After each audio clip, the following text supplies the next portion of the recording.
All right, in this video, I'm going to discuss Lesson 7 for Digital Electronics module.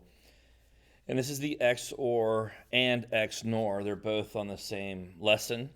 And it's kind of easier if I just describe them both together.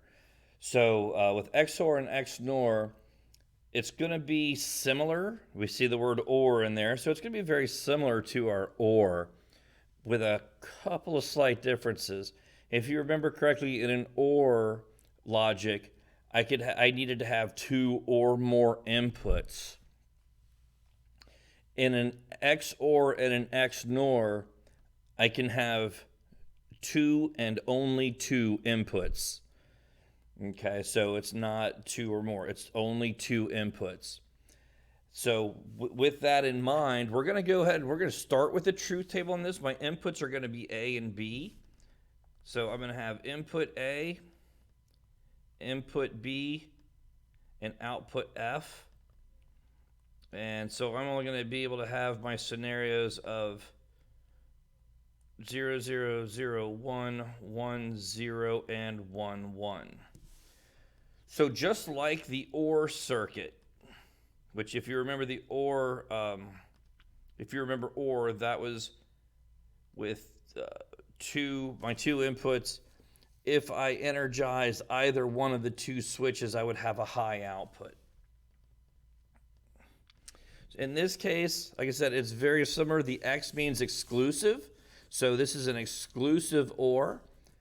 And my exclusive OR, these first three work exactly the same way. If I have both of them in parallel, then I have a 0 as an output. If I have my 0, 1, I will have a high output, and my 1, 0 will have a high output.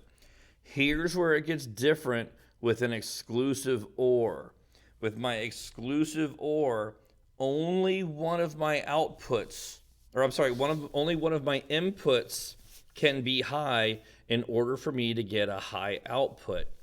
If I have both inputs high, I will have a low output in an exclusive OR.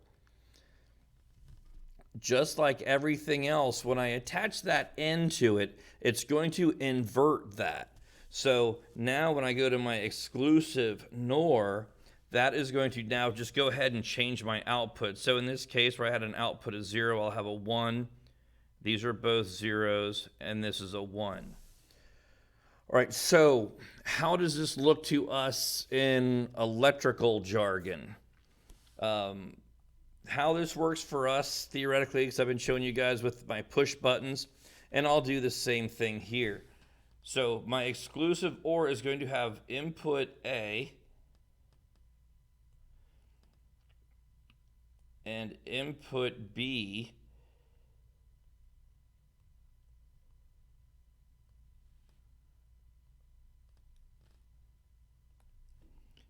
and in parallel with input A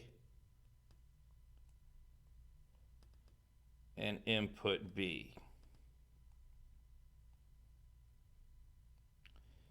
So you will see in this case, I essentially have, if you look at my top line, where everything with my two zeros as inputs, this is how this will look, right? So I will have a normally closed A and a normally open B on the top, and on the bottom I'll have my normally open A and my normally closed B. So at this point in time, my F is de-energized. If I press B, which is what my second scenario looks like, this B on top closes and the B on the bottom opens. They are linked. That is the same switch, or the same point in logic. So when the B on top closes, the B on the bottom opens, and that's what's going to give me my high output, though, because A and B on top will be closed together. Conversely, if I push both the A button and the B button, they'll just switch locations. It's really easier to show with relay logic, but we haven't done relay logic in motor control yet. Switching over to my XNOR side, which I'll change my pen color for, it's basically going to be a similar drawing, but now my normally closed are going to be on the same line. There's my output, and my normally opens will be on the same line.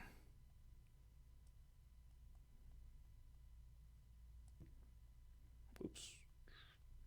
So here's switch A, B, and switch A, and switch B. And you can see now if both A and B are in the 0 position, which is what that is right here, this is my top line, is how it's drawn, I will have a high output. And if I push either one of the A buttons or B buttons, they'll switch to de-energized, and then if I press them both, the A one, the bottom line, A and B, will be energized.